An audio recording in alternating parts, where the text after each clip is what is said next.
Imagine this: you wake up in a stranger's apartment. There are no photographs, no clothing, no clutter, just a toothbrush, a passport, and a pair of running shoes by the door. The mirror holds your reflection, but the eyes staring back look clean of memory. Not blank, but untethered. You open the drawers. Nothing. Not even a scrap of paper with your name. You check your phone, no contacts, no photos, no messages. The date is correct. The city is familiar. But you're untraceable. And for the first time, you feel an emotion you didn't expect: relief. No history. No narrative. No weight of being someone. Just breath and bone and now. But then the question hits like a slow detonation: what did I have to erase to feel this free? What if the prison wasn't a place, but a story you kept rereading? A collection of memories you mistook for truth? What if the face you shaved every morning wasn't you, but a collage built from past wounds, past names, past scripts written by other hands? You've been told your past defines you. That your identity is built brick by brick from childhood scars, adolescent triumphs, heartbreaks, jobs, traumas, trophies. That to know yourself is to know your story. But what if that's the trap? What if remembering is a form of captivity? You carry your past like armor, but also like a wound that never closes. Every decision, every dream, every failure filtered through that story. Even when you try to change, the voice of the past whispers, "This is who you are." You can't outrun it. But what if you could? What if killing your past didn't mean denial, but liberation? Not forgetting, but dissolving your identification with it. What if the past was just scaffolding, and the real structure, the self beneath the noise, was waiting to be uncovered? Ask yourself, who would you be with no name, no labels, no lineage? Without your accolades or your shame?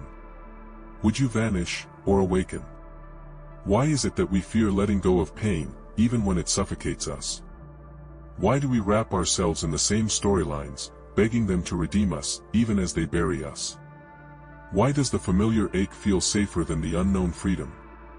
He was a man like any other, until he did the unthinkable. He didn't move to another country. He didn't change careers. He didn't reinvent himself through a new haircut or a new lover. He went deeper. He killed his past, not with violence, but with clarity. And in doing so, he discovered a freedom most never dared to imagine. A freedom that begins not with addition, but subtraction. A freedom that asks, what remains when everything false is burned away? But this journey has a cost. To kill your past, you must first question everything it told you. You must confront the illusions of memory, the myths of identity, the seduction of being someone. You must become no one, before you can become real. So the question is no longer, what happened to him? The question is, what if you did the same? And if that question leaves a tremble in your chest, you're ready to follow the trail he left behind. Because what comes next will break you. But it will also set you free. The man who killed his past did not start with rage or rebellion. He began with a question most never dare ask: is the self I believe I am even real? You've lived your whole life assuming that your identity is something stable, a fixed you, living inside the swirl of your experiences. You believe that the events of your life shape you, mold you, define you. But what if this isn't true? What if your identity isn't shaped by experience, but by the story you keep telling yourself about those experiences? Carl Jung once said, until you make the unconscious conscious, it will direct your life and you will call it fate. The past, then, is not just history, it is a ghost with a grip on your throat. You think you remember it accurately, objectively. But memory is a liar. It's stitched together from pain and pride, filtered through time, distorted by emotion. The man realized this terrifying truth: we are not haunted by the past, we are possessed by the idea of who we think we are because of it. Identity becomes a psychological cage. A loop. A script on repeat. Psychologists call it narrative identity, the internalized story you tell about yourself. But here's the problem, the story becomes so convincing, you begin to serve it like a god. Every time you say, I'm just not good with people, or I always mess things up, or I was never loved enough, you're not describing reality, you're reinforcing a character in a play you forgot you were writing. Schopenhauer believed that the core of human suffering lies in the will, that endless craving to maintain, protect, and extend the self. And this craving? It feeds on the past. Without your past, your ego has nothing to defend, no identity to uphold, no narrative to polish. It panics. It flails. It invents reasons to keep you stuck in old pain, because to let it go would mean dying. And the ego fears death more than anything. Nietzsche warned us, man is the rope stretched between the animal and the Übermensch, a rope over an abyss. But most never cross the rope. Most build a house on it, call it me, and hang photographs of their trauma on the walls. The man who killed his past saw how subtle the trap was. It wasn't just external conditioning. It was internal worship. We do not merely remember the past, we attach to it, identify with it, and become it. Every time you say, this happened to me, therefore I am this way, you carve that story deeper into your nervous system, until it isn't just memory, it's embodiment. Jean-Paul Sartre believed we are condemned to be free. That is, we are responsible for inventing ourselves at every moment. But instead of stepping into that terrifying freedom, we hide behind our history like a shield. It feels safer to be someone wounded than to be no one at all. This is the root of the problem. Your past convinces you that change is betrayal. That healing means forgetting. That transformation is dangerous. And so you carry your pain like an heirloom, polished, preserved, passed down. But the man refused to carry it any longer. He saw that the problem wasn't his pain, it was his attachment to the version of himself that had been shaped by pain. He didn't need to heal the wounds. He needed to stop being the person who was defined by them. Aldous Huxley once wrote that, experience is not what happens to a man, it is what a man does with what happens to him. But most people never do anything with their past except replay it until it fossilizes into identity. So what happens when someone chooses not to be their story anymore? At first, terror. Then silence. Then, a flicker of something else, something the man hadn't felt in years. Possibility. But that moment only comes if you dare to look past what the world told you you are, your parents, your culture, your trauma, and ask, who is beneath all that? The man's first realization was this: he had never actually been free. He had been performing a self built from other people's expectations, memories, validations.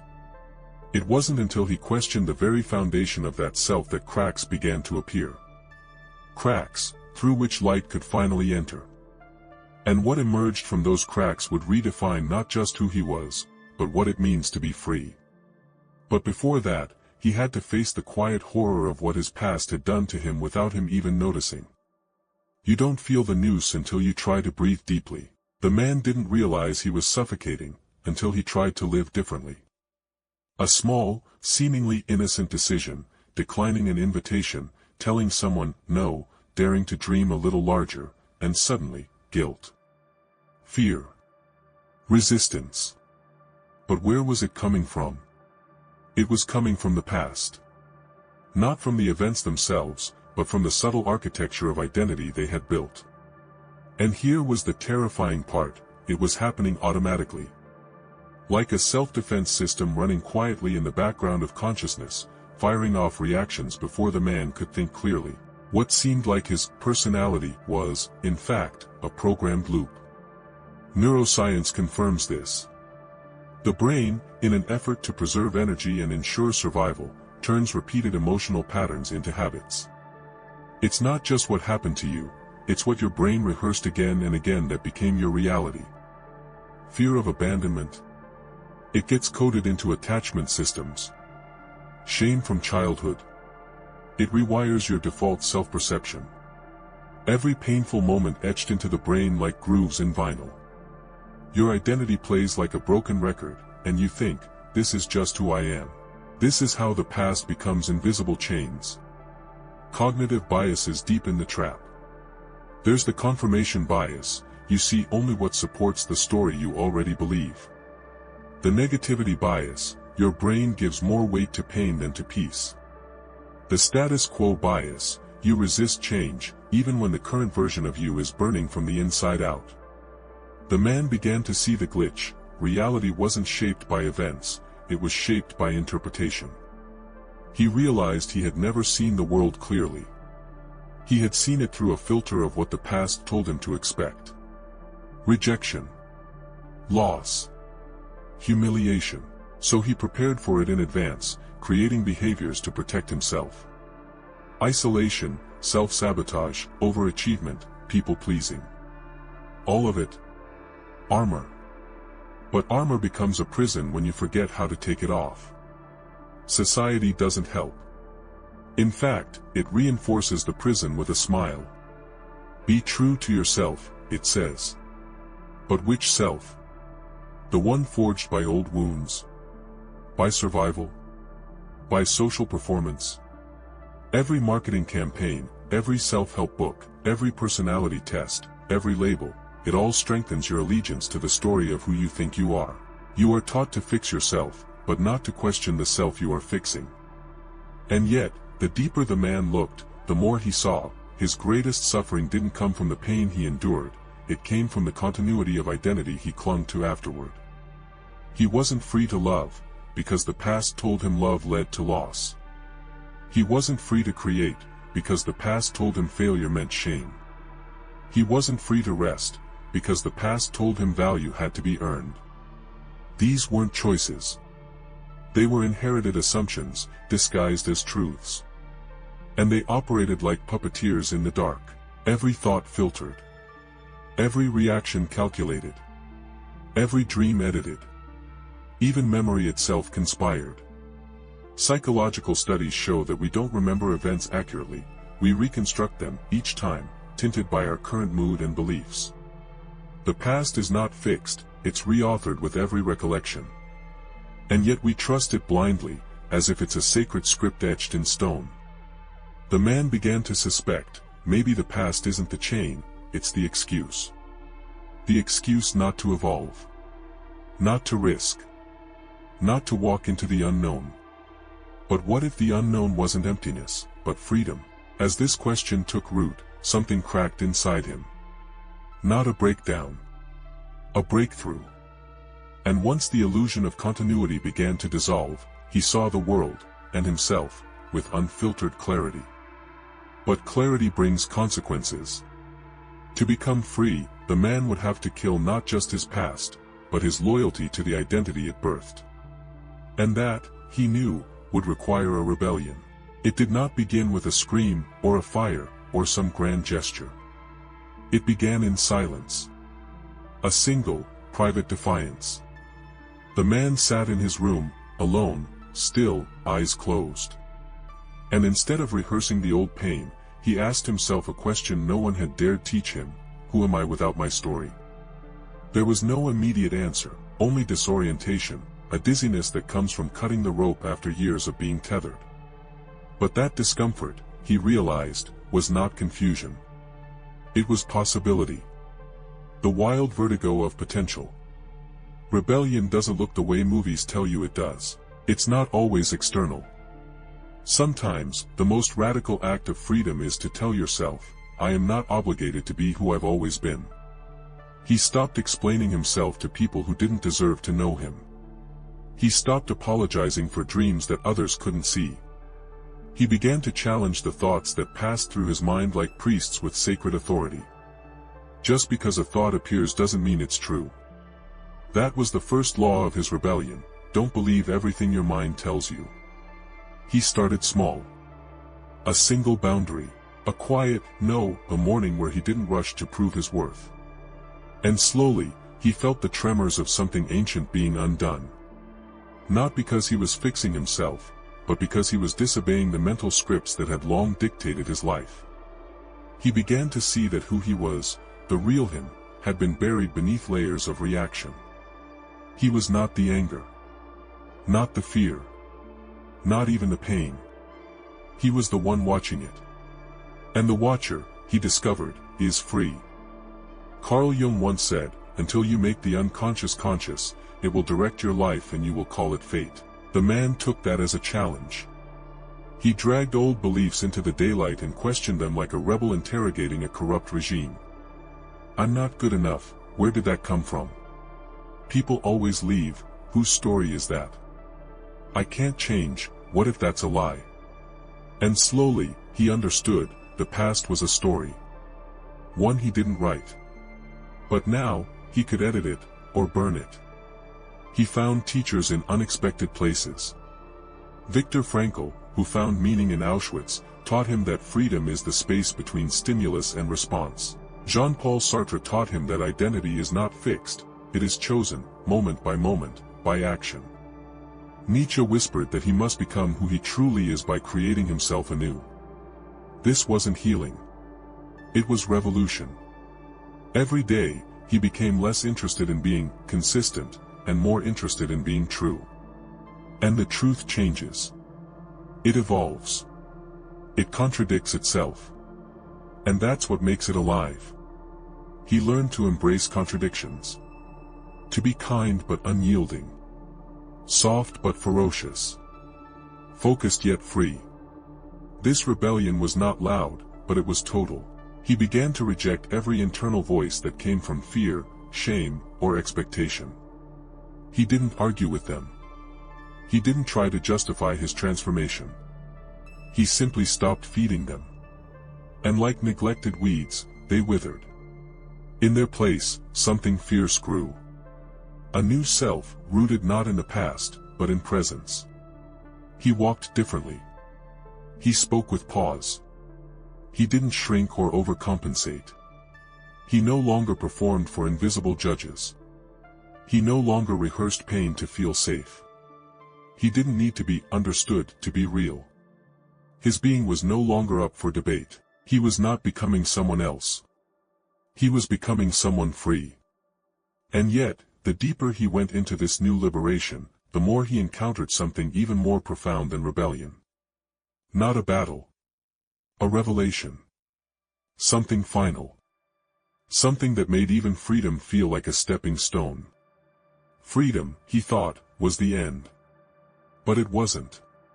It was only a hallway. Long, empty. Echoing. He walked through it, not sure what lay ahead. He had severed the past. Broken the chains. Rebelled against his inner tyrants. And yet, something still followed him, like a faint shadow at his heels. Not fear, not guilt. Not even doubt. It was himself.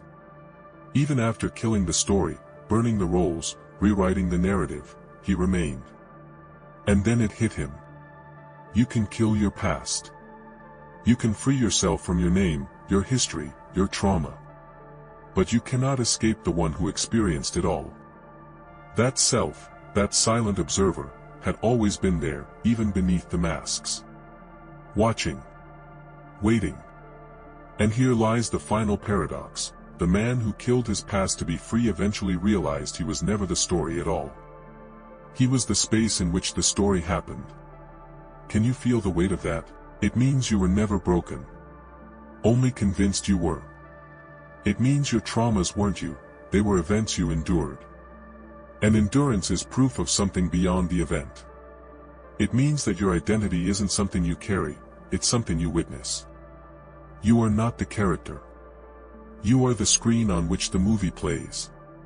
The man stood at the edge of that revelation like someone staring into a canyon so deep it swallowed sound. This was no longer about freedom from the past. This was about dissolving the illusion that there had ever been a prison. He remembered a quote by Ramana Maharshi, "The question, who am I, will destroy all other questions." So he asked. Not with words, but with being. Who is asking the question? Who was I before I was told my name? Who am I when there is no past to recall, no future to chase, no one to impress? And in that moment, the mind collapsed like a stage set pulled away after the final scene. There was no answer, only silence. But this silence wasn't empty. It was full.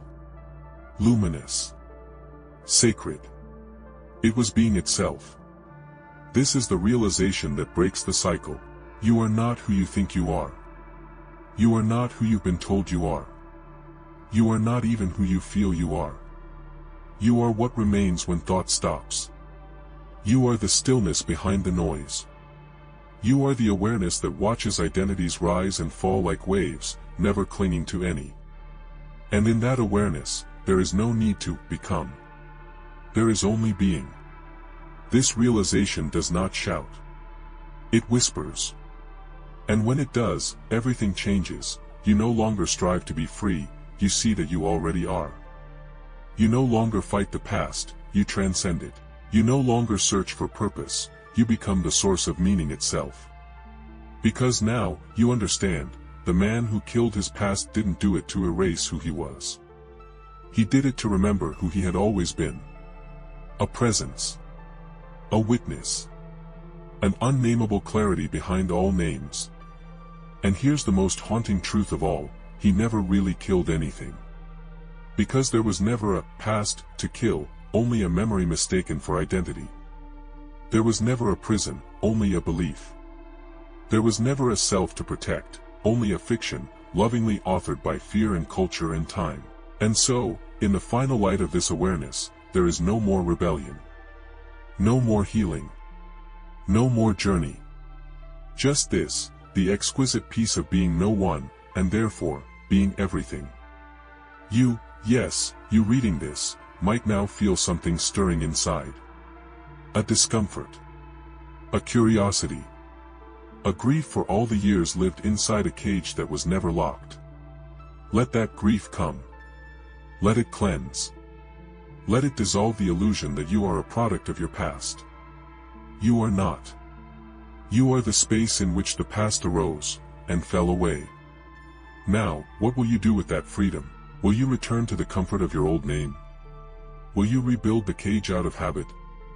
Or will you sit, still, and feel the presence that needs no story to exist? There is no ending here. Only a beginning so quiet, so powerful, that it needs no announcement. You are not the man. You are not the wound. You are not even the voice reading these words. You are the one watching. And the one watching has always been free.